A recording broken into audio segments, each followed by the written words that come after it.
की या देशाचे पंतप्रधान महिन्यातनं एकदा येतात. खरं तर आता 3 महिने झाला आलेच नाही आहेत ते. म्हणजे 3 महिन्यापासून आता कोण बरं काय म्हणजे काय लोकांनी काय करायचं असाही काही उपरोधाने काही लोकांनी प्रश्न विचारला. दर महिन्यातनं एकदा ते रेडिओ TV सगळीकडे दिसतात आणि त्यांची मन की बात करतात. मग त्यांच्या मन की बात मध्ये गटरमधून गॅस निघतो. त्यांच्या मन की बात मध्ये ढगात रडार चालवताना काय काय होतं त्याच्यावरती बोलतात ते. त्यांच्या मन की बात मध्ये कुठला तरी परदेशातला एखादा संदर्भ सांगतात. पण त्यांच्या मन की बात मध्ये त्यांना हे सांगता येत नाही की कांदा निर्यात बंदीमुळे कांदा व्यापाऱ्यांचं काय झालं. त्यांच्या मन की बात मध्ये महाराष्ट्रात फार्मा इंडस्ट्रीज नाहीये, त्याच्यामुळे दरवर्षी बी फार्मसी करणारी लाखो पोरं ही अनएम्प्लॉयमेंटची शिकार होत आहेत, यावर ते बोलत नाही. त्यांच्या मन की बात मध्ये या शहापूर खर्डीची माणसं धरण उशाला तरी कोरड घशाला अशा अवस्थेत किती जगत आहेत आणि इथला पाणी प्रश्न अजूनही मिटलेला नाही, यावर ते बोलत नाहीत. कारण त्यांना फक्त त्यांची मन की बात करायची आहे. आम्ही मुक्त संवादातनं एक असा कॉन्सेप्ट पुढे आणला की मन की बात नहीं, बहुत हो चुकी मन की बात, अब सुनेंगे जन की बात. लोक काय म्हणतात ते ऐकूया, लोकांशी बोलूया, लोकांना भेटूया, वेगवेगळ्या ठिकाणच्या लोकांशी संवाद साधूया.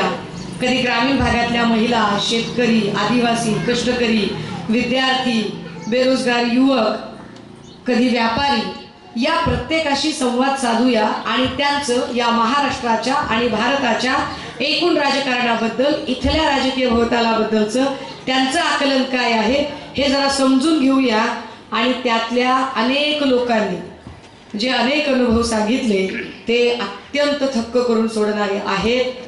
बुलढाण्यापासून निघालेलो आम्ही प्रत्येक ठिकाणी शिवसेनाच काय, शिवसेना वगळूनही अनेक लोक येतात, भेटतात आणि सांगतात की उद्धव साहेबांवर जो अन्याय झाला त्या अन्यायाचा वचपा महाराष्ट्र काढल्याशिवाय राहणार नाही. आम्ही फक्त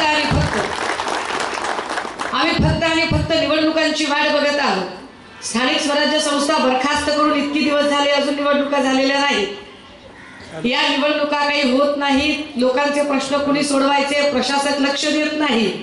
जाणीवपूर्वक जर एखादा निष्ठावंत कुणी बोलायलाच उभा राहिला तर लगेचच गद्दार गँगचे लोक पुढे केले जातात आणि त्यांच्यावर खोटे गुन्हे टाकले जातात. अगदी परवा दिवशी मलंगडावर यात्रा होती आणि यात्रेमध्ये काही निष्ठावंत शिवसैनिकांनी भंडारा प्रसाद ठेवला. एवढंच म्हटलं तो बिचारा माईक हातात घेऊन की हा निष्ठावंतांचा प्रसाद आहे, निष्ठावंतांचा प्रसाद घेण्यासाठी या. एवढं म्हटलं तरी गद्दार गँगला इतक्या मिरच्या झोंबल्या की ज्याने ते वाक्य म्हटलं होतं लगेच तात्काळ त्याच्यावर केस टाकली. आता पोलिसांनी त्याला कुठल्या कलमात बसवलं मला काही अजून कळलं नाही. म्हणजे मी या भ्रमात अजिबात नाही की इथे एवढे सगळे पोलीस थांबले याचा अर्थ त्यांना माझ्या सुरक्षेची काळजी आहे किंवा त्यांना ही सभा सुखरूप पार पाडायची असा काही माझा भ्रम नाही. या भ्रमात मी अजिबात नाही. इथे एवढे सगळे पोलीस थांबलेले आहेत याचा अर्थ मी असा काढते की ज्या पद्धतीने गृह मंत्रालयाने आणि सरकारने आदेश दिलेले असतात, रंगसावळा, सशक्त बाधा, मध्यम उंची, केस कुरळी, पोशाख साडी, भाषा मराठी, सदरील वर्णनाची व्यक्ती आपल्या हद्दीत आल्यावर तिचे भाषण ध्वनिचित्र मुद्रित करा. ती व्यवस्था नसेल तर ध्वनी मुद्रित करा. तीही व्यवस्था नसेल तर टंकलिखित करा. पण भाषण रेकॉर्ड करा. काय बोलते, कुठं चुकते, चुकली की पकडतो लगेच, चुकली की पकडणार. त्यांना हे सांगून झालं त्या दादा हो कायदा इतकं कोळून पिला, इतकं काहीतरी आता समजून उमजून आणि इतकं आम्ही त्या चौकटीत राहून काम करायचं ठरवलंय की तुमच्या 4-2 पियायला जर कलम कळत नसतील, कायदे कळत नसतील तर ट्युशनला पाठवा. आम्ही ट्युशन लावायची तयारी आहे, आम्ही ते सांगायची तयारी आहे. कारण अडचण अशी आहे की त्या पोलीस स्टेशनला जे आता PSI PI ज्या नेमणुका होत आहेत एक नवा ट्रेंड महाराष्ट्रामध्ये दिसतोय. ज्या नव्या ट्रेंडमध्ये त्या ठिकाणचा आमदार हे पूर्वी होत नव्हतं, पण आता या 10 वर्षात हे जास्त वाढलं की त्या ठिकाणचा स्थानिकचा जो काही आमदार असतो किंवा जो काही माणूस असतो तो आपल्या सोयीचा पोलीस अधिकारी त्या पोलीस स्टेशनला आणतो. आपल्या सोयीचा पोलीस अधिकारी आणायचा आणि त्या पोलीस अधिकाऱ्याची अपॉइंटमेंट करून मग त्याला वाटेल तिथे अगदी 307, 354, 376 घडली तरी घडलंच नाही असं म्हणायचं आणि सत्ताधाऱ्यांच्या सगळ्यांना वाचवायचं. पण निष्ठावंतांकडून चूक जरी नाही झाली तरी खोटे गुन्हे टाकून त्यांना जायबंदी करायचं. एकूण पोलीस यंत्रणेचा हा जो काही धाक आहे, हा धाक मोठा कष्टप्रद आहे. खरं तर गृहमंत्री महोदयांकडून आम्ही खूप अपेक्षा करून असलो पाहिजे. गृहमंत्र्यांनी महाराष्ट्राची सुरक्षितता बघितली पाहिजे, महाराष्ट्राचं भलं बघितलं पाहिजे, महाराष्ट्रात कायदा आणि सुव्यवस्था नांदते की नाही नांदते यावरही त्यांनी चर्चा केली पाहिजे आणि याकडे त्यांनी जास्तीचं लक्ष दिलं पाहिजे. पण गृहमंत्र्यांना तेवढा काही वेळ नाही. कारण बिचारे गृहमंत्री महोदय याचा पक्ष फोड, त्याचा पक्ष फोड, हा नेता फोड, तो नेता चोर, या सगळ्यांमध्ये ते इतके बिचारे व्यस्त झालेले आहेत की त्यांना महाराष्ट्राची कायदे सुव्यवस्था बघण्यामध्ये वेळ नाही. काल परवापर्यंतच एक असं वातावरण होतं की किमान लोक गुन्हा करताना थोडी घाबरायची, भ्यायची, जीव घेत नव्हते असं नाही, मर्डर होत नव्हते असं नाही, पण किमान रात्रीच्या अंधारात माणसं मारली जायची, निर्जन ठिकाणी मारली जायची, किमान ते प्लॅनिंग करून सुपाऱ्या देऊन इकडून तिकडून काहीतरी करून काउंटर एन्काउंटर केली जायची. पण देवेंद्रजींचा ज्या पद्धतीने वातावरण आता सध्या झालेलं आहे, काय पोलिसांचा धाक राहिलाय मला सांगा. की पोलिसांचा धाकच नाही लोकांवर, कसलाच धाक नाही राहिला. एखादा आमचा तिकडचा कणकवलीतला एखादा छोटा असा 1.5 टिल्ले पिल्ले आमचे भाचे असतात, ते सांगतात, ए तुम्हाला काय करायचंय ते करा, तुमचा बाप सागर बंगल्यावर बसलाय. किती कमाल आहे. मला आश्चर्य वाटलं. मला असं वाटलं माझ्या माहितीप्रमाणे नारायण भाऊंचा पत्ता तर कणकवलीचा आहे, पण सागर बंगल्यावर कधी राहायला गेले बरं. ते माहिती घेतली, सागर बंगल्यावर कोण राहते, तिकडे तर आमचे देवेंद्र भाऊ राहतात. देवेंद्र भाऊ तिकडे राहतात आणि हे सांगतात की आपला बाप सागर बंगल्यावर बसलाय. काय वाटत असेल नारायण भाऊच्या जीवाला? विचार करण्यासारखं आहे ना. काय म्हणजे काय पद्धत आहे बरं. तोच पठ्ठ्या पुन्हा सांगतोय अजून बरं का. म्हणजे मला पोलिसांच्या सहनशक्तीचं पण नवल वाटतं की एकही पोलीस पुढे आला नाही आणि आमची अप्रतिष्ठा केली जाते म्हणून एकानेही कसल्याही प्रकारची साधी PIL दाखल केली नाही. एरवी आपण जरा जास्त बोलायला गेलो की 353 करू का म्हणतात, परंतु नितेश राणेने तोंडावर सांगितले, तोंडावर, काय करणार आहात फार फार तर हे आमच्याशी व्हिडिओ रेकॉर्ड करायला घरी जाऊन आपल्या बायकांना दाखवा. राग यायला पाहिजे होता पोलिसांना.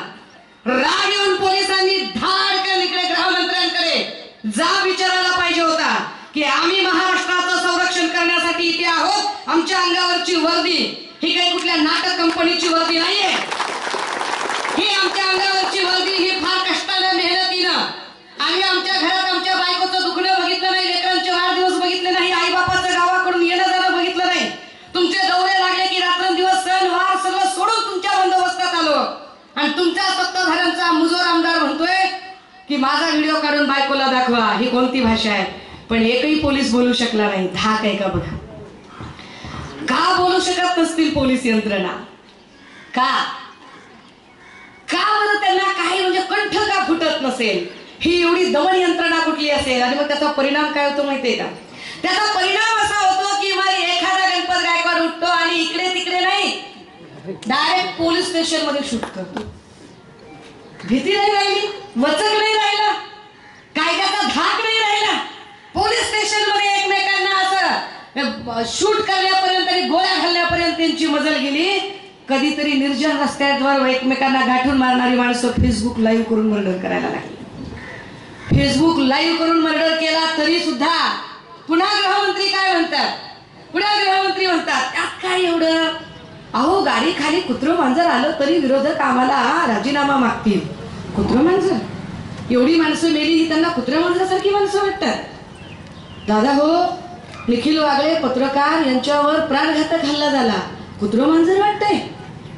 काय म्हणजे फडणवीस साहेबांचा मुजोरपणा किती आहे. आणि हा मुजोरपणा महाराष्ट्राला काय रसातळाला देत आहे.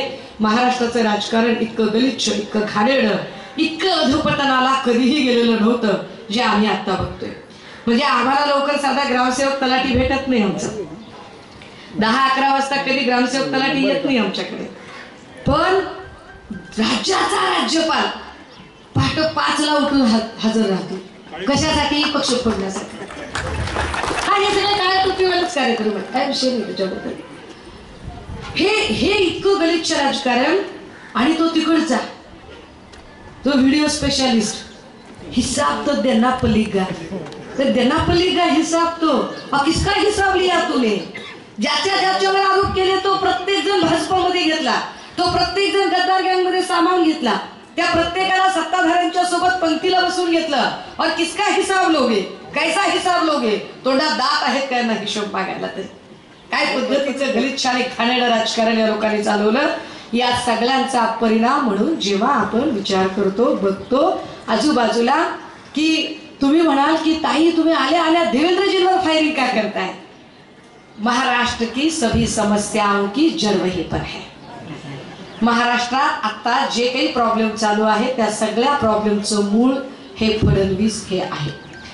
महाराष्ट्रात जेवढ्या म्हणून जातीय दंगली चालू आहे, धार्मिक तेढ चालू आहे, महाराष्ट्रात जेवढा म्हणून जातीय विद्वेषाचं वातावरण चालू आहे, या सगळ्यांचं मूळ फडणवीस आहे हे आपण बघू शकतो। मागच्या 4-6 महिन्यात मराठा ओबीसी वातावरण जे दूषित झाले त्यालाही कारण पुन्हा फडणवीस आहे। बरं, हे सगळं का बोलायचं? त्याचं कारण असं आहे की हे सगळं चालू असल्यामुळे जे आमचे नेहमीचे प्रश्न आहेत या प्रश्नांकडे लक्ष द्यायला वेळच नाही, अजिबात त्यांना वेळ नाही त्या प्रश्नांकडे लक्ष द्यायला। म्हणजे आम्ही जगतोय की मरतोय याच्याकडे त्यांना बघायला वेळ नाही। महागाईचा एवढा आ वासून उभा आहे, त्या महागाईवर बोलत नाही आणि भाजपचे भक्तुल्य सांगतात, भक्तुल्य मोठे 25 पैसे आणि 15, आता बहुतेक त्यांचा 45 पैसे रेट झालाय, वाढलाय जरा। जे 45 पैशाच्या हिशोबाने मेसेज करणारे भक्तुल्य आहेत ते भक्तुल्य सांगतात की अब विश्वगुरु कहलेंगे, अब मोदी जी विश्वगुरु होंगे। और विश्वगुरु कैसे होंगे? तो बोल रहे की अरे बघा बघा म्हणे अमेरिकेचा आणि आपला भाव एकच आहे। कशाचा? अमेरिकेमध्ये अंड 8 रुपयाला आहे, भारतातही अंड 6 ते 8 रुपयाला आहे। अमेरिकेमध्ये चिकन साधारणतः 230 ते 260च्या दरम्यान आहे। आपल्याकडे चिकनचा भाव जवळपास असाच आहे। अमेरिकेमध्ये दुधाचा भाव साधारण 60 ते 70 रुपये लिटर आहे, 72 पर्यंत। भारतातलाही भाव असाच आहे। पण याचा अर्थ भारतात हे सगळे भाव आहेत म्हणजे भारतातल्या लोकांची पेइंग कॅपॅसिटी सुधारली आहे का? अमेरिकेतल्या माणसाचं मंथली इन्कम हे 5 ते 15 लाखाच्या घरातलं आहे, भारतातल्या माणसाचं मंथली इन्कम हे 5 ते 15 हजाराच्या घरात आहे।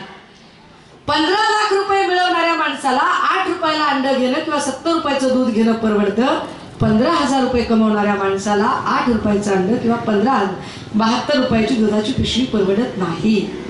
पण आपण असा तुलनात्मक विचार कुठे करतोय? आपण फक्त गुल आहोत जाहिरातींमध्ये। जाहिरातींमध्ये भाजपने आपल्याला असं काही म्हणजे अडकवून टाकले, जाहिरातींचा जो मायाजाल आहे या मायाजालमध्ये की डिझेल पेट्रोलच्या आपण जेव्हा पंपावर जातोय आणि पंपावर रोज वाढते आकडे बघतोय, ते वाढते आकडे बघून आपल्या पोटात नुसती धाकधूक धाकधूक पोटात गोळा उठत असतो। एक पॉइंट जास्त जावा त्या बाईक मध्ये म्हणून आपण त्या खालीवरी बघतो त्या काट्याकडे, पण तेवढं बघत असताना सुद्धा त्या पंपाच्या बाजूला मोदी बाबाचा फोटो खुदू हसत। हे बरं विशेष, अशा जाहिराती याच्या आधी कुठल्याही सरकारने केल्या नव्हत्या। या जाहिराती याच्या आधी कुठल्याही सरकारने केल्या नव्हत्या। राजे हो, तुम्ही विचार करा, तुमच्या काय माझ्या काय, आपल्या प्रत्येकाच्या दंडावर इथे असं चांगलं छान चाराण्याच्या आकाराची अशी देवी दिसते पसरलेली। नवीन पोरांच्या याच्यावर अशी धामुकी सारखी छोट्या डाळिंबासारखी टीक दिसते। काय आहे ते? देवीची लस आहे की नाही? आपल्याला देवीची लस काढलेली होती, देवी काढलेली होती आपल्या सगळ्यांना। तुम्ही एक काळ आठवा 1.5-2 वर्षांपूर्वीचा, ज्या 1.5-2 वर्षांपूर्वी कोरोना पसरला आणि त्या कोरोनाच्या काळात आपण एक लस घेतली। तुम्ही घेतली, मी घेतली, मी तर विकत घेतली, पैसे देऊन घेतली। लस घेतल्यानंतर आपल्याला एक सर्टिफिकेट काढायला लावलं, सगळ्यांनी काढलं ते सर्टिफिकेट। 100 रुपये दिले कम्प्युटरवाल्याला सर्टिफिकेट, लस ते एका सर्टिफिकेटचे। काय होतं सर्टिफिकेटवर? पुन्हा मोदी बाबाचा फोटो होता। 100 रुपये दिले आपण, प्रत्येकाने 100 रुपये दिले। ते सर्टिफिकेट तुम्हाला नंतर आधार कार्ड काढायला उपयोगी पडलं का? काय राशन कार्डला उपयोगी पडलं का? त्या सर्टिफिकेटवर काय तुम्हाला एखादा गॅस फ्री मिळाला का? त्या सर्टिफिकेटवर तुमच्या लेकराला ऍडमिशन मिळालं का?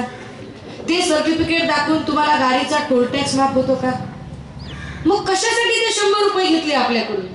130 कोटीचा देश, प्रत्येकाकडून 100 रुपये घेतले लहान थोराशी।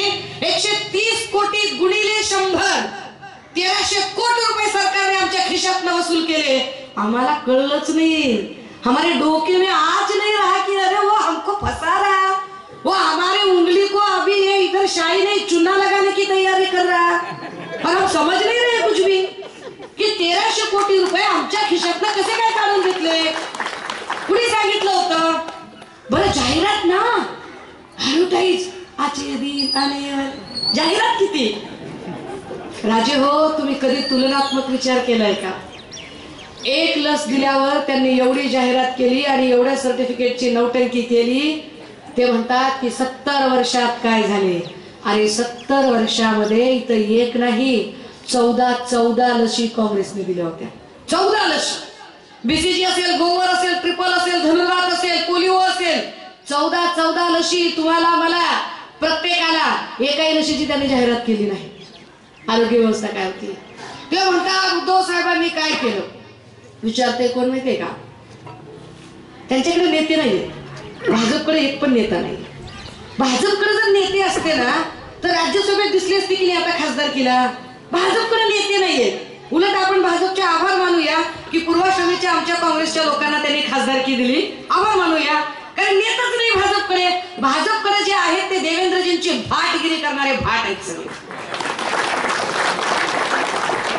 आणि हे सगळे भाटगिरी करणारे जे लोक आहेत, या भाटगिरी करणाऱ्या लोकांना ज्यांना की नेतृत्व कळत नाही, व्हिजन कळत नाही, फोरकास्ट थिंक कळत नाही, ज्यांना डेव्हलपमेंट कळत नाही, ज्यांना आराखडा कळत नाही, त्यातले काही असे 2-2.5 फुटाचे छोटे छोटे त्यातले काही जण म्हणतात उद्धव ठाकरेने काय केलं? काय केलं? कोरोना काळात तुझी काळजी घेतली, तुला जिवंत ठेवलं, तुला आत्ता बोलायला शिल्लक ठेवले। ती काळजी जर कोरोना काळात उद्धव साहेबांनी घेतली नसती तर कदाचित बोलायला माणसं शिल्लक राहिली नसती। ती काळजी घेतली। तो तुलनात्मक फरकही आपल्याला कळला पाहिजे की कोरोनाच्या काळामध्ये एकाही ठिकाणी, एकाही दवाखान्यात एवढ्या मैती झाल्या नव्हत्या जेवढ्या मैती आत्ता शिंदे साहेबांचं सरकार असताना आणि तानाजी सावंत आरोग्य मंत्री असताना कळवा ठाण्यामध्ये एका रात्रीतनं 24 लोक गेले, नांदेडमध्ये एका रात्रीतनं 32 लोक गेले, संभाजीनगर घाटीमध्ये एका रात्रीतनं 48 लोक गेली। कोरोनात जेवढी माणसं मेली नव्हती तेवढी माणसं यांच्या काळात मेली। बरं बोलायचं नाही, चुप बैठो कान काटूंगा, चुप बैठो, कुछ मत कहो, ईडी आ जाएगी, ईडी आ जाएगी, भाजप की ओर ले जाएगी। काही बोलायचं, कुणी काही बोलायचं नाही, आवाज करायचा नाही कसलाही। राजे हो, या सगळ्या राजकारणामध्ये, या गलिच्छपणामध्ये जी महागाई वाढली, की 400 रुपयाला आम्हाला गॅस मिळत होता। मी ग्रासरूटची कार्यकर्ती आहे, मी एसीत बसून काम करत नाही, मी रोज लोकांमध्ये फिरते, आदिवासी वस्त्या, पाडे, तांडे, गाव, खेडे, वाडी या प्रत्येक ठिकाणी जाते, आणि हा जो कॅमेरामन आमचा दादा आहे ना, दिवसभर तो रेकॉर्ड करत राहतो एक एक गोष्ट। आम्ही खात्रीने ते फुटेज दाखवू शकतो की 100 लोकांना ज्या वेळेला आम्ही विचारतो तेव्हा एखादा सांगतो की घरकुल मिळाले, कधी कधी तर 100च्या 100 सांगतात की काहीच मिळालेलं नाही। मग यांची शासन आपल्या दारीची योजना कुठे गेली? काय म्हणजे यांच्या या सगळ्या गोष्टी, ही नाटकं कशासाठी, ही नौटंकी कशासाठी? आणि ते सांगतात की उद्धव साहेबांनी काय केले? उद्धव साहेबांनी तुमच्यासारखे लाठी हल्ले नाही केले। बारसो रिफायनरीच्या लोकांवरचा लाठी हल्ला असेल, किंवा इकडे आळंदीतला वारकऱ्यांवरचा लाठी हल्ला असेल, मराठा समुदायावरचा आंतरवली सराटीतला लाठी हल्ला असेल, असे लाठी हल्ले उद्धव साहेबांच्या काळात झाले नाही। उद्धव साहेबांच्या काळात एकही दंगल झाली नाही। उद्धव साहेबांच्या काळात एवढा कोरोनाचा काळ होता तरी सुद्धा कायदे सुव्यवस्था अत्यंत चोख होती, आणि कुठेही कुणालाही कसलेही गोष्टी करण्याची मुभा नव्हती। ते आता म्हणजे काल काहीतरी बोलत होते, पत्रकार परिषद घेत होते फडणवीस साहेब, आणि पत्रकार परिषद घेताना म्हणाले जरांगेच्या पाठीमागे कोण आहे? जरांगेच्या पाठीमागे ठाकरे आहे। किती बालिश विधानं करतात, किती बालिशपणाने बोलतात। जे फडणवीस आणि जे शिंदे साहेब स्वतः त्यांची जर स्टेटमेंट बघितली तर कमालीची कॉन्ट्राडिक्टरी आहे। एकीकडे शिंदे साहेब शिवछत्रपतींची शपथ घेऊन सांगतात की शिवछत्रपतींच्या पायाला हात लावून सांगतो की मी मराठ्यांना आरक्षण देणारच आहे, आणि दुसरीकडे फडणवीस सांगतात की काही झालं तर ओबीसींना हात लावू देणार नाही, ओबीसीचा डीएनए हा आमचा डीएनए आहे. परस्पर विरोधी दोघे बोलणारे लोक एकाच मंत्रिमंडळामध्ये कॅबिनेट मीटिंग घेतात आणि कॅबिनेट मीटिंग नंतर ताव देऊन जेवण करतात आणि ते आपल्याला वेड्यात काढतात आणि ते सांगतात की याच्या मागे हा आहे त्याच्या मागे तो आहे. दोघांचं राजकारण बघून महाराष्ट्र सगळा पार हादरून गेलाय. राजीव, या मुक्त संवादाच्या निमित्ताने खरं तर मी सभेपेक्षा सुद्धा आपल्या सगळ्यांच्या सोबत बोलणं जास्त की तुम्ही बोललं पाहिजे, तुम्ही मांडलं पाहिजे. मी मगापासून काही पदाधिकाऱ्यांशी बोलत होते. पदाधिकाऱ्यांनी सांगितलं की ताई शहापूरमध्ये पिण्याच्या पाण्याचा प्रश्न फार भयंकर आहे, दुर्भिक्ष आहे. इथे पाणी नाही येत आहे, प्यायला पाणी नाही. हालाकी इथनं पाणी अनेक ठिकाणी जातं पण इथे लोकांना पाणी नाहीये. धरणं बांधली जात आहेत पण धरणात पाणी कुठून येणार याबद्दल एकही प्रतिनिधी सांगत नाही. सत्ताधारी सांगत नाही की धरण बांधलंय, धरणासाठी जमिनी ॲक्वायर केल्या, जमिनी ॲक्वायर करून त्या जमिनींचे पैसे अनेकांचे दिले गेले नाही. काहींचे पैसे दिले तर ते पैसे देता नाही, त्याचे भाव वेगवेगळ्या पद्धतीने ठरवले. जमिनी अवगत करून घेताना, जमिनी धरणांच्यासाठी घेताना जे जमिनींचे भाव ठरवायचे होते त्याच्यात पुन्हा ग्रीन झोनचा मुद्दा काढून त्या जमिनींचे भाव कमी जास्त करण्याचं राजकारण केलं गेलं. या एरियाला MIDC असायला पाहिजे, MIDCचा प्रश्न सुटलेला नाही. पण MIDCच्या साठी जमीन मात्र ॲक्वायर झालेली आहे आणि ती जमीन ॲक्वायर करून ज्यांच्या जमिनी घेतल्या त्यांना त्यांचे मोबदले नाही. बरं, ह्या सगळ्यांच्या उपरांत लोक इतके वैतागले की हे काहीच करत नाहीत म्हणून लोक आता यांना ऐकायचं सोडून देत आहेत. तर लोकांनी आपल्याकडे यावं, लोकांनी आपल्याला गर्दी करावी म्हणून मग पुन्हा कपिल पाटलांसारखे प्रतिनिधी सभा घेताना, कारण त्यांना खात्री आहे ना की लोक ऐकत नाहीत, मग काय करायचं, बोलवा गौतमी पाटील.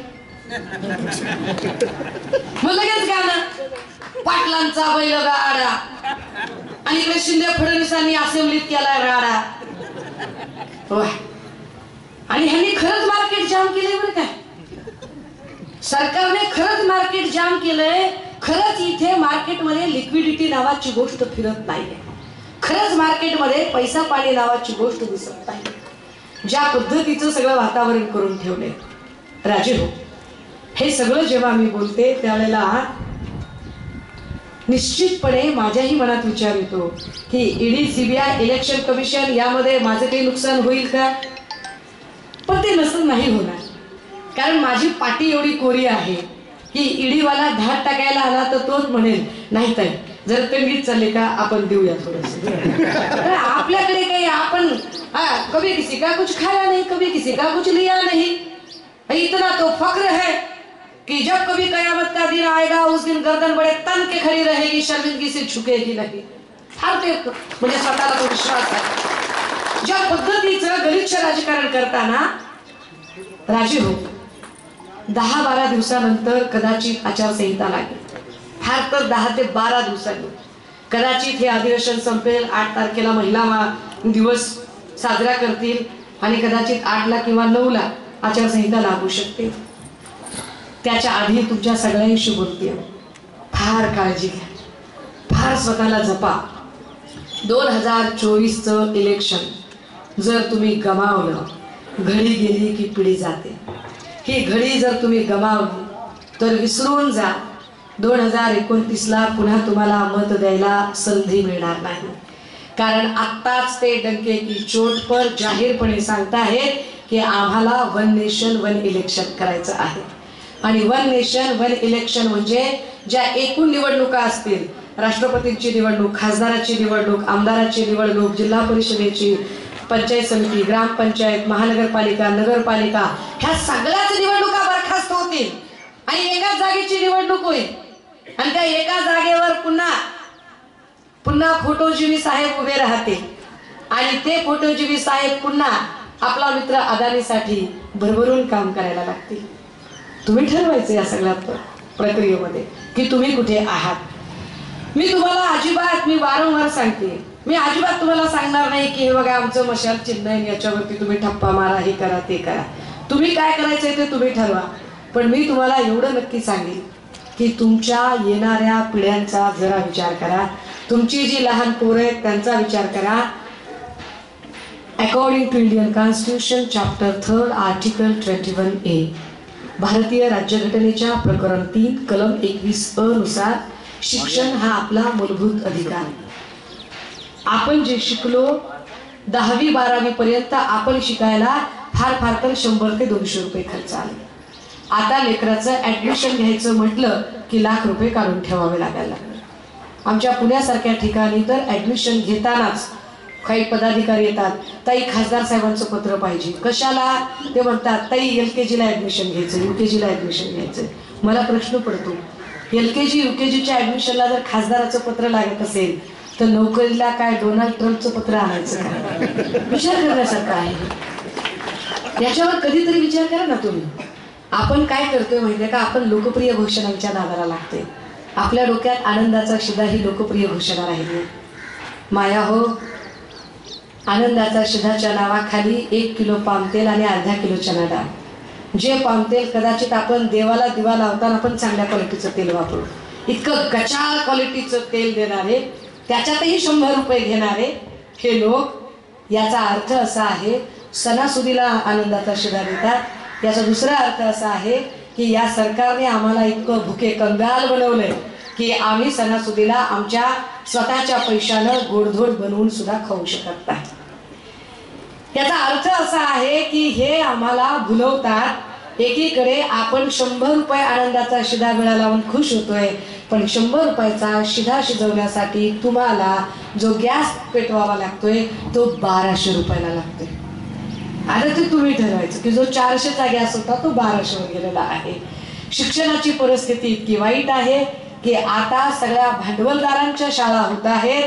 एक करून सगळीकडे खाजगीकरण, शाळा सुद्धा ठेकेदारांना देणं सुरू झालं.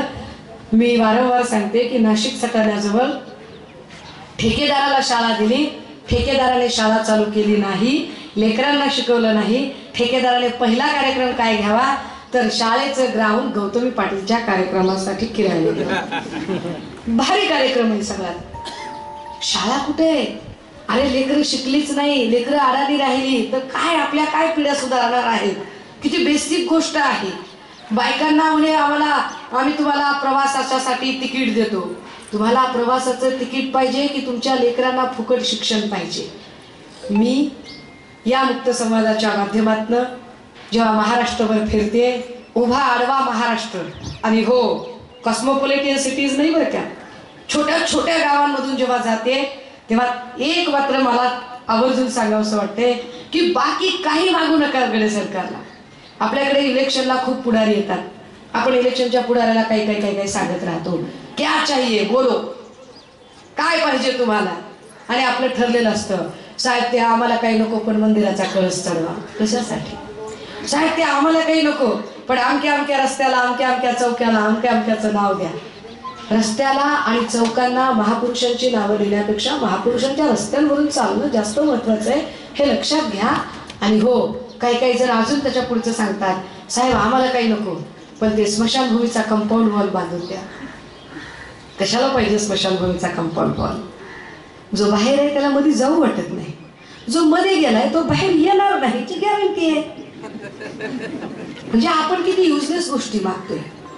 तुम्हाला मागायचे, तुम्हाला प्रश्न विचारायचे तर एक चांगलं आरोग्य, चांगलं शिक्षण हे जास्त गरजेचं आहे. आणि आरोग्य व्यवस्था धोक्यात आली आहे. कारण जे मंत्री म्हणून जी लोक निवडून दिली आहेत ना, असे नग आलेत की बस नग येते कर. एक्साईज नावाचं खातं आहे. एक्साईजचं खातं म्हणजे दारू, तंबाखू, विडी, सिगारेट याला कंट्रोल करणारं खातं. पुण्याला परवा काय घडलं आपण बघितलं. 3400 कोटीचा ड्रग्ज सापडला. ड्रग्जवर मी भांडते, बोलतीये, रोज प्रश्न मांडते. देवेंद्रजी मला धमकावतात. त्यांचा एक पिट्टू ट्विटरवर लिहितो बहुत जल्द सुषमा अंधारे का महुआ मैत्रा करेंगे. धमकावतात हे सगळे. पण 3400 कोटीचा ड्रग्ज म्हणजे महाराष्ट्राचा अख्खा उडता पंजाब करून टाकलाय. ह्या गोष्टी उद्याला तुमच्या लेकरांपर्यंत पोहोचणाऱ्या गोष्टी. आपलं लेकरू व्यसनी झालेलं चालेल का? आपलं लेकरू व्यसनी होण्यासाठी काय सरकार? कारण सरकारला प्रश्न विचारणारी लोक नको आहेत. सरकारला सतत नशेत धुंद होणारी आणि धर्माच्या नावावर एकमेकांचं रक्त पिणारी लोक पाहिजे आहेत. धर्माच्या नावावर भांडणं करणारी लोक पाहिजे आहेत. ह्या सगळ्यातनं तुम्हाला बाहेर पडायचंय का? तुम्ही विचार करा, तुम्ही ठरवा. ही सगळी मांडणी करताना इथला हिंदू आणि मुसलमान. देवेंद्रजींना किंवा भाजपाला असं वाटलं की आपण हिंदू मुस्लिम दंगली लावू शकतो. त्यांची ब्रिगेड तयार झाली हिंदू मुस्लिम दंगली लावण्यासाठी. राणे असेल, राणा असेल, कंबोज असेल, या लोकांनी चिथावणीखोर भाषा सुरू केल्या. कवी तो डोके मेले हो की जेव्हा उद्धव साहेबांचं सरकार होतं त्यावेळेला उद्धव साहेबांच्या काळामध्ये जे लोक भोगे उतरवण्याची भाषा करत होते ते अचानक गायब झाले. जे टोल नाक्याची भाषा करत होते ते अचानक गायब झाले. कुठं गायब झाले काही कळलंच नाही. ही सगळी माणसं आता पुन्हा एकदा गरळ ओकायला लागली. त्यांना वाटलं हिंदू मुस्लिम दंगल आपल्याला पसरवता येईल. पण मुस्लिम भावंडांचं कौतुक केलं पाहिजे. ज्या ताकदीनं मुस्लिम भाऊ अत्यंत शांत आणि संयतपणे वागला की त्यांनी ठरवून घेतलं की काही झालं तरी यांच्या चिथावणीला बळी पडायचं नाही आणि आपण कुठल्याही प्रकारे कसल्याही पद्धतीने दंगल होणार नाही याची काळजी घ्यायची. दंगल झाली. पण मग त्यांनी काय केलं, जर हिंदू मुस्लिम दंगल होत नसेल तर मराठा ओबीसी दंगल सुरू करून द्या. त्यांनी मराठा ओबीसीची दंगल सुरू करून दिली. आता मराठा आणि ओबीसी एकमेकांकडे संशयाने बघायला लागले आणि सरकारमधली माणसं त्यांना त्याच्याने काही फरक पडत नाही. म्हणजे म्हटलं ना की एक एक नग दारू, तंबाखू, विडी, सिगारेट या गोष्टीला कंट्रोल करणारं खातं ज्या मंत्र्याकडे आहे अर्थात शंभूराजे देसाई, की ज्याने दारू, तंबाखू, विडी, सिगारेट यावरती कंट्रोल केला पाहिजे, हाच मंत्री अधिवेशन काळामध्ये सभागृहात बसून तंबाखू चोळतो. आपण खोटं नाही सांगत, कुठेही दिसतात सगळीकडे. म्हणजे बघा यांची काय काय क्वालिटीची माणसं काढलेली आहे. ते 70 मध्ये कृषी मंत्री होते. कृषी मंत्री माणूस आणि त्याला कळेच नाही की कृषीमध्ये काय काय असते काय काय नाही. तो काय सांगतोय, क्या हुआ, पाणी नाहीये, बावडी खोदने की, अभी अभी 0 मिनिट में अभी इधर बावडी करता हूं. 0 मिनिटामध्ये विहीर खोदून होईल. आणि ज्याला कुळव कळत नाही, ज्याला दांडा कळत नाही, ज्याला नांगर कळत नाही, ज्याला पेरणी कळत नाही असा माणूस यांच्याकडे येतो. ते तिसरा पुन्हा तसाच अजून आरोग्यमंत्री नेमलेला. त्याला हातीपाय रोग डासाने होतो का संसर्गजन्य होतो ते त्याला कळत नाही. त्याला हक्कीन म्हणजे काही कळत नाही, त्याला आरोग्यमंत्री केले. मुख्यमंत्री तर त्याच्यापेक्षा कहर आहे. कहर माणूस आहे. त्यांना लोकांचा प्रश्न, बेरोजगारांचा प्रश्न इलेक्शन कमिशन कडे न्यायचा की पब्लिक सर्व्हिस कमिशन कडे न्यायचा हे कळत नाही. बरं आम्ही शिकलेल्या पोरांनी काही बोलायला जावं तर डीसीएम त्याच्यापेक्षा अजून कळत आहे. डीसीएम म्हणतात शिकून काय तुम्हाला दिवे लावायचे का. सगळं आहे. म्हणजे काय म्हणतात त्याला, येळ्याची जत्रा कारभारी 17 कार्यक्रम झाला. राजू, ही सगळी घडी जर सुधारायची असेल आणि ज्याला कुणाला असं वाटतंय की पक्षप्रमुख उद्धव साहेबांनी कोरोनाच्या काळात कुटुंब प्रमुख म्हणून काम केलं, ज्या कुटुंब प्रमुखाला अत्यंत वाईट पद्धतीने या लोकांनी वर्षा बंगल्यावरून पायउतार व्हायला भाग पाडले. महाराष्ट्रातल्या प्रत्येक माणसाच्या डोळ्यात पाणी होतं ज्याने ते चित्र बघितलं की काय पद्धतीने यांनी हे सगळं कपट आणि षडयंत्राचं राजकारण केलं. राजकारण करणारे फडणवीस होते हा माझा आरोप नाही. राजकारण करणारे फडणवीस होते हा माझा आरोप नाही. हा स्वतः सन्मान्य मुख्यमंत्र्यांचा कबुली जबाब आहे की स्वतः मुख्यमंत्री महोदय अभिनंदनाच्या ठरावाला उत्तर देताना सांगत होते की हे शक्यच झाले नसते जर महाशक्ती आणि देवेंद्रजी माझ्या पाठीशी नसते तर. आम्ही रात्री अपरात्री भेटायचो. पुष्टी दे देवाभाऊंच्या पत्नी म्हणजे आमच्या वहिनी अमृता वहिनी बोल, त्या नाही बोलल्या तर अवचुलत पेटत नाही, त्यांनी बोललंच पाहिजे. लगेच त्या बोलायला लागल्या. देवेंद्राचा बुडी बुडी घालून जायचा, पुढे पुढे फिरायचा. मी म्हणायची देवेंद्र तू कुठेही जातोयस, एवढ्या रात्री कसा राहतो तू कपडे घालून. अवघड आहे. बायकोलाच माहित नसायचं नवरा कुठे गेला. राजे हो, मी जे सांगते मी खूप तर्काला धरून बोलते.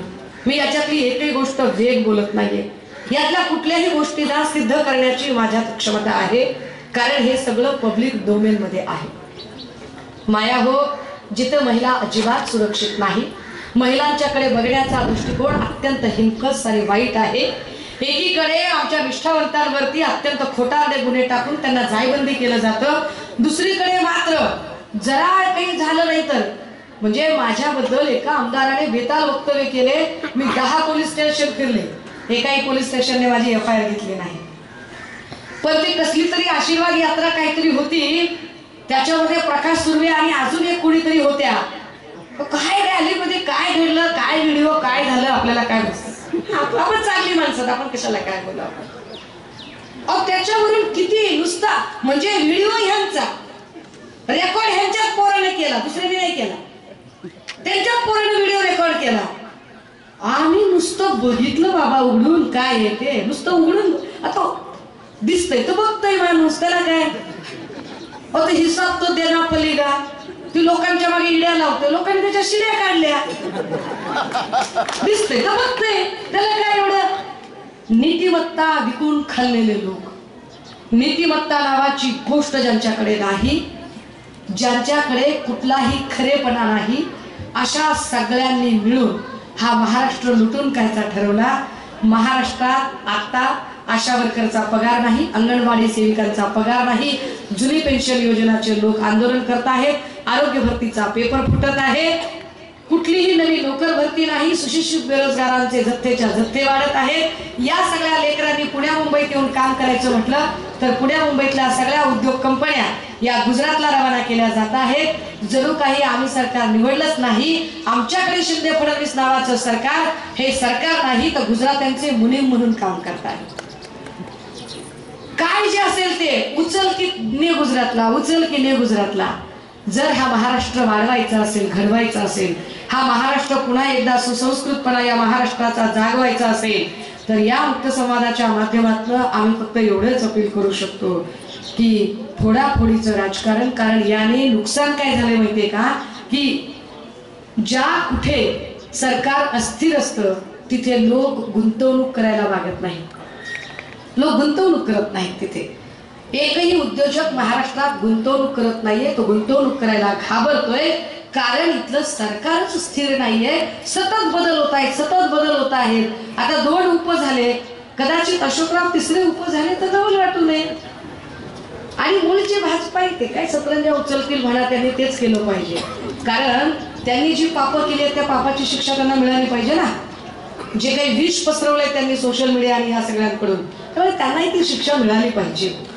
राजे हो, मी माझ्या परीने, बरेच लोक म्हणाले की ताई एकट्या काय करू शकाल, कदाचित खरं असेल, एकटे काय करू शकते, पण राजे हो एवढं तर नक्की आहे की बुलढाण्यापासून सुरू केलेला प्रवास किंवा त्याच्या आधी गेल्या 1.5 वर्षामध्ये सुरू केलेलं काम, की एकटा माणूस, एकटी पोरगी, पक्षप्रमुखांनी कमालीचा विश्वास दाखवला, लाखो शिवसैनिकांनी अफाट प्रेम दिलं, आपुलकी दिली, आणि मी एक भूमिका घेऊन महाराष्ट्रात जाण्याचं ठरवलं. महाराष्ट्राने भरभरून आशीर्वाद आणि प्रेम दिले. किमान देवेंद्रजी चाणक्य नाही, ते कपटी राजकारणी आहेत हे लोकांना सांगण्यापर्यंत, लोकांना ते समजावून सांगण्यापर्यंत तेवढ्यात तरी आम्ही यशस्वी झालो. आम्ही आपल्याकडून ही अपेक्षा करतो की या सगळ्या सिनेरिओमध्ये जर 2024ला निर्णय घ्यायचा असेल तर तो निर्णय घेताना एकदा नक्की विचार करा. तो निर्णय घेताना या वेगवेगळ्या हॉस्पिटल्समध्ये झालेले मृत्यू, वेगवेगळ्या ठिकाणी झालेले लाठी हल्ले, महिलांवर झालेले अन्याय अत्याचार, जाती जातींमधली तेढ, वाढती महागाई, या गोष्टी एकदा नक्की लक्षात ठेवा ही अपेक्षा आहे. मुक्त संवादाच्या निमित्ताने या खर्डीतल्या सगळ्या पदाधिकाऱ्यांनी जो अत्यंत कमी वेळेमध्ये ही सगळी तयारी दाखवली, रुपेश म्हात्रेंसारखे संपर्क प्रमुख आपल्यासोबत आहेत, हे सगळेच पदाधिकारी कमालीचे मेहनती आहेत, कमालीचे कष्ट घेणारे आहेत, रोज फील्डमध्ये काम करणारे आहेत. आणि मला कल्पना आहे की बुलढाण्यात सारखेच अगदी इथे सुद्धा, म्हणजे भिवंडीमध्ये जर लोकसभेची जागा पक्षप्रमुखांनी आपल्यासाठी सोडवून घेतली तर निश्चितपणे भिवंडीत आपल्या सगळ्यांच्या मदतीने आणि सहकार्याने आपण भिवंडीच्या लोकसभेच्या जागेवर जिल्हा आणि आपल्याला तेवढं काम करायचंय, तेवढी ताकद दाखवायची आहे की भिवंडी लोकसभेसाठी तेवढी मेहनत ही आपल्याला घ्यावी लागेल. अर्थात महाविकास आघाडीचा जो काही उमेदवार असेल, आपण अपेक्षा करतोय महाविकास आघाडीचा जो काही उमेदवार असेल त्या उमेदवाराच्या साठी आपण थांबूच या, परंतु हे सगळं करताना आपण इथल्या मुजोरशाही, दडपशाही आणि हुकुमशाहीच्या विरोधात लढण्यासाठी कटिबद्ध होऊया एवढाच आशावाद आपल्या समोर व्यक्त करते।